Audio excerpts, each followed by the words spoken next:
Some of the greatest opportunities that I've experienced in my life have come as a result of my connections with other people. Hey everybody, Pierre Quinn here, and I teach leaders like you how to courageously begin the journey to personal and professional transformation. And in this video, I'm going to introduce you to 5 people that I know that you should know. So let's go. Before we jump deeper into the video, be sure to hit that subscribe button so that you can be one of the first to know when I release new content. Okay, I said I'm going to introduce you to 5 people that I know that you should know, but the truth is I can only introduce you to 4. One of the individuals that I'll talk about in this video, I haven't met yet, even though I have been significantly impacted by his work. Nonetheless, you need to be introduced to him and his work if you haven't already as well. This video is all about shout outs. I'm shouting out people that I've interviewed on my podcast, people I've shared the physical or even digital stage with, and one person that I really, really want to meet. In his book, Good Leaders Ask Great Questions, John Maxwell talks about the incredible opportunities that we miss simply because we don't ask enough questions. And in his book, I was introduced to a critical question that I've started asking ever since I read it. This question is great for leaders of all experience levels. If you're trying to grow a business, if you're trying to grow your team, if you're trying to grow your brand, if you're trying to increase your leverage, this question should be a core part of your journey. And that question simply is, who do you know that I should know? That's right. I'll say it again. Who do you know that I should know? The world is driven by who you know more so than what you know. Some of the greatest opportunities that I've experienced in my life have come as a result of my connections with other people. So in this video, I'm introducing you to people that I know, and I'm going to invite you to buy their books, subscribe to whatever they're doing, and follow up in their work to help you grow as a leader. In this video, I'll introduce you to the work of William PUTSIS, Chris Bartley, Laura Wong, Sterling McKinley, and, well, I'm going to save that one for last because I haven't met them, so I can't really introduce you to them. But, well, I'm going to introduce you to a presentation that they made many, many years ago. In order for us to do that, we'll watch their content together. Let's check it out. So this first introduction is to Dr. William PUTSIS, who serves as a professor at the University of North Carolina at Chapel Hill Business School. I interviewed Dr. PUTSIS for the Leading While Green podcast, and as part of the preparation to that interview, I went on the internet, on YouTube, on Google, trying to find interviews or video clips about Dr. PUTSIS, and I came across this interview where he shares a story of an organization leveraging a strategic advantage. So I'm going to play 2 minutes of this clip so that you can have more insight into Dr. PUTSIS and his work. Fourth story goes back to 1865, so I'm mixing up the years a little bit. And with that fourth story, it was an inventor by the name of William Shepard in 1865 that got a patent for something at the time was patented for, quote unquote, an improved liquid soap. And that sat around and was, mulling in products here and there until 1980, when the Minnetonka Corporation had decided to introduce it into boutique shops in this country. It had a problem, though, when it decided it wanted to go mass. Wanted to take that new innovation, liquid soap, as we know now, our soft soap. What they wanted to do is take these boutique displays, this boutique products in the niche market, go mass. They had a problem, though. Going mass, if they were successful, the best they could hope for is based on that success, the big guys wanted to imitate that. So if they're paying the slotting allowances and failure fees to begin with, and they're successful, Procter & Gamble, Unilever, Colgate-Palmolive, and others would immediately come in and imitate what they're doing. So how do they get a strategic advantage in the market to keep the big guys out? He knew, or at least the guy that was heading up the project knew, that if he had a 6 to 8 month window where they could keep the big guys out, they could build this brand soft soap with sufficient brand presence and sufficient consumer awareness that even if the big guys came in, they can maintain that at least a 35 to 50% share. So the question they face is, how do I control the market for at least 6 months? And what they did is they decided to buy up the world supply of pumps. It took about 6 to 8 months to build a factory to make pumps. And they kept the big guys out for 8 months. They sold the brand out for a couple $2 billion a few years later at a 35% share, which it still owns today. The example of the pumps is an example of a strategic control point. You own the pumps, you own the market. There's a great story that Dr. PUTSIS shared about leveraging a strategic advantage, and want to encourage you to check out his book, The Carrot and the Stick. I'll put a link to the book in the description to this video. I'll also put a link where you can find Dr. PUTSIS on LinkedIn. The second introduction is to my friend Chris Bartley. Chris is a user experience designer. He holds a master's in communication. He is really interested in the hero and the anti-hero's journey and how organizations can leverage the power of storytelling to build their influence. Now, Chris and I have been friends for a long time. It's one of those creative, strategic minds. And whenever I chat with Chris, I always bring a notepad because I know I'm going to walk away with a ton of ideas. So for this introduction, I'm giving you a piece of content from Chris's LinkedIn page. This is just a raw recording that he uploaded about his re-engagement with social media. Going to play about 3 minutes of this clip so that you can learn a little bit more about Chris. Obviously, a lot of us on LinkedIn, we nurture leads because eventually there's going to be an ask. LinkedIn is not just to build network just for network's sake.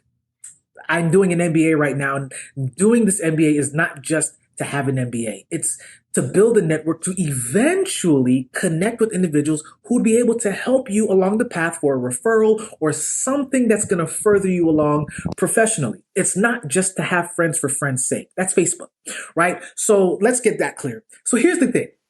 When I'm looking at these three issues, competition, will I be good enough? Competency, will I have something of value to share? And conversion, will it take long?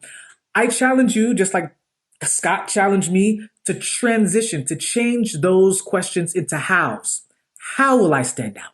How will I be competitive in this time? How will I provide value? And then how will I or how long will I take to see this thing through? Good question. Not how long will it take. That's very reactive. The proactive and committed approach is, how long am I willing to be the one in this thing, disciplined enough to actually see a conversion? I hope that's helpful to somebody. One of the things that was helpful for me is to be able to get off the phone with Scott and then to articulate my issues, articulate the reasons why I have particular roadblocks for not being socially engaging anymore. So you might not know who Scott is, but Scott is someone who challenged Chris to re-engage with social media. Now, I'll put the link to the full video in the description so you can watch the whole thing. But Chris has one of those minds. He's always asking the right questions and always trying to build a framework to take organizations from one place to another. Chris has been really integral to building of the Cardell Group and my leadership platform. So I suggest that if you're looking to place a better strategy about what you're doing as an organization, that you reach out to Chris and find out more about his work. I'll put some links into the description where you can connect with Chris. Third introduction is to Laura Wong, who is a professor at the Harvard Business School. She's also the author of the book Edge, Turning Adversity into Advantage. And I worked with Laura before. Laura was the kickoff speaker for a virtual leadership conference that I held several months ago. And she did an incredible job setting the tone for our conference and talking about the principles that she shares in her book Edge. So I'm going to play about 2 minutes of this clip. We'll watch it together. And then, at the end, I'm going to encourage you to pick up a copy of Laura's book. So let's watch this clip together. And I found that, in fact, yes, that people who have what are considered non-standard accents in most countries are less likely to get promoted, less likely to get raises, less likely to get top management team positions. What I found was also that it wasn't just about accent. As I started expanding this work and looking at other signals and perceptions and cues, I found the same was applying to people not getting those outcomes, not getting those raises, not getting those promotions based on things like their gender or their race or their ethnicity or their class or their sexual orientation or their age. I found that time and time again, I was able to replicate this based on other perceptions and signals and cues that others had of them. And so then I went and I realized that it wasn't just in the workplace, that when people were seeing these negative outcomes, they would then often, when they were facing glass ceilings or they were facing barriers, that they would then decide to leave and start their own companies. And so I started studying entrepreneurship, where I found that in entrepreneurship, the same things were happening. That people were not getting funding for their ventures, for example, based on things like their race, their religion, their gender, their class, and so on and so forth. That there were so many perceptions that were dictating these outcomes. And so I started getting asked the question, well, this is all very depressing. What can we do about it? Are there ways that we can inoculate against these biases? Are there ways that we can inoculate against these perceptions and these signals and these cues? Are there ways that we can flip these stereotypes to work in our favor so that we can create our own advantage?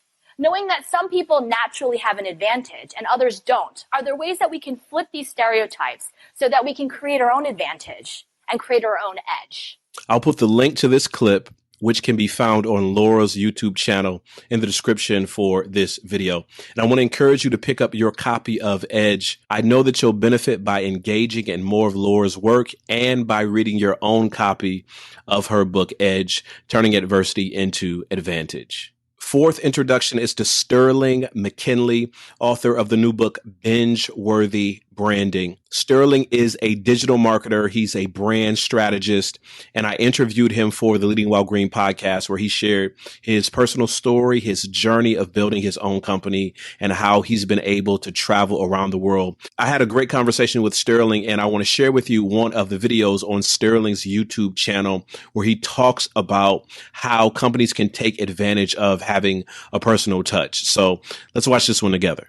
But something is happening now. If you look across any company, whether it's HR, whether it's sales, anything, all companies are trying to look smaller now. If you notice all the ads you see, Geico, we're in Baltimore, we're in DC. No, you're not. 2-hour delivery, Walmart, Target, everyone wants to seem smaller and focused. And that means something. The world is changing. People want that personal experience, personal touch. They want that boutique touch in a sense. They don't want to feel like they're just a cog in the wheelhouse and it's going around. But hey, you remember me for what I like and who I am. So even if you're a big company, take the time to focus on each of those people. And I'll say this too in closing this topic. In my business, the last few years, it has taken off. One, I'm very good at what I do. But more than that, I'm the nicest guy you ever meet. Literally, the nicest speaker, at least. So that you ever meet. So the conference planners today, I gave them a gift basket. I bought some different items, gave them a gift basket. I said thank you. On social media, I was constantly promoting the conference. You might saw some of my videos or pictures. I'm always on social media. But those are things that matter. Being nice. People overlook that now. Like Chick-fil-A, we're in the world, everybody's so fast on their phones. Now, money. But have a conversation. Shake somebody's hands. Hey, how are your kids doing? You have 2 kids, right? A boy and a girl, right? That was a guess. See? I'm good. A boy and a girl. And the boy's older? I'm good. So that was a great clip by Sterling McKinley talking about the power of being personal, being human and having a personal touch in your organization. And I'm put a link to this video and Sterling's YouTube channel. Also a link to where you can pick up a copy of his book, Binge-Worthy Branding. I've never met Les Brown, but back in the 90s, my parents used to watch his television show and used to watch his motivational specials when they came on TV. And I remember as a kid watching Les Brown on TV and thinking that I wanted to be like him in some form or fashion when I grew up. Now, I forgot about that part as life grew older, that I had spent a lot of hours watching Les Brown do his thing. It's one of the greatest motivational speakers in the world, doing this back in the 90s when people weren't even thinking about motivation quite in this this way, really a trailblazer of this motivational speaking field, the public speaking industry. So, man, my hat goes off to Les Brown. He has empowered me and motivated me several times. I've read his books, watched his videos over and over and over again. And if you've never heard of Les Brown, I'm introducing you to Les Brown right now. Going to play a longer clip of Les, maybe about 4 or 5 minutes or so that you can get a feel for Les Brown's flavor. Let's watch this together. But don't expect me to give you anything. It's okay. This guy came in and worked. He was the first one there. The last one to leave was the best employee there. About 4 weeks later, one of the top managers quit. They were looking for a replacement. Guess who they selected? This other guy. This guy who was volunteering his time. He got the job. What was the difference between the two men? Eyesight and mindsight. Eyesight is judging on what you see, judging according to appearances. But mindsight is how you interpret what you see. One guy said, "It's not possible. It's over. I'm finished. I can't do it. I can't make it." He surrendered. I've faced rejection again and again. I'm not going anymore. There are no jobs out there. But this other guy, he felt that in spite of the no's and rejections, in spite of how bad the economy is, in spite of what the newspapers are saying, that it's possible that somebody somewhere will give me a job. He just kept going, thinking it was possible. And guess what, ladies and gentlemen? That's what we have to do with our dreams. Because things happen to you in life that you can never, ever anticipate. And many times when those things happen, you want to give up. I remember when I was in broadcasting, when I was a disc jockey, I became very controversial, not only being a disc jockey, but I felt that radio was something that you not only entertain people with, but you also empower them, you educate them. And I got fired. I didn't just leave, they fired me. That was a shock. I said, wait a minute. They took my microphone. I thought that was who I was. No, ladies and gentlemen, it wasn't. I had to do something else. And I didn't know what else I could do. See, here's what I'm looking at. What are the uses for your life right now that you haven't even reached for yet? See, I believe that when you don't have enough encouragement to act on your dreams or ideas, or you're not enlightened enough, that life will act on you. See, life had moved on me and said, Les Brown, you have outgrown this. It's time for you to do something else. Well, I wasn't enlightened enough. I organized some disc jockeys and got my job back. So they had to fire me again. I got fired twice. Here's what I did. I had to think of something else. And so a guy suggested to me, he said, Les, why don't you run for office? I said, man, I've never known anything about how to operate in the political arena. I've heard encourage people to register to vote and get out to vote, but I don't know anything about politics. He said, neither do the people who run for office all the time. Man, incredible clip by Les Brown, the legendary Les Brown. I want to encourage you to check out more of Les Brown's videos, check out more of his books. Man, he's been a legendary motivator for a number of years. And I remember as a kid watching him on TV. I probably even watched this special when it came on TV. This video is from the 90s. That's right, from the 90s. He was crushing it back in the 90s as one of the best motivational speakers in the world. And he's still top shelf. So those are my 5 introductions to people that I know that I think you should know, and I want you to be sure to check them out. I hope you enjoyed watching the content from William PUTSIS, from Chris Bartley, from Laura HUANG, from Sterling McKinley, and from Les Brown. I put links to some of their work in the description to this video, so I want to make sure that you follow up. I want to make sure that you connect with them. I want to make sure that you use their work as part of your journey. I also want to be able to make more connections for you. There are more people that I know that you should know, but you have to let me know what's the projects that you're working on. Where do you need help? Where do you need direction? Where do you need support? Where do you need insight? Drop that in the comment section. I also want to encourage you to use your platform, to use your leverage, to use your spaces to introduce more people to the people that you know.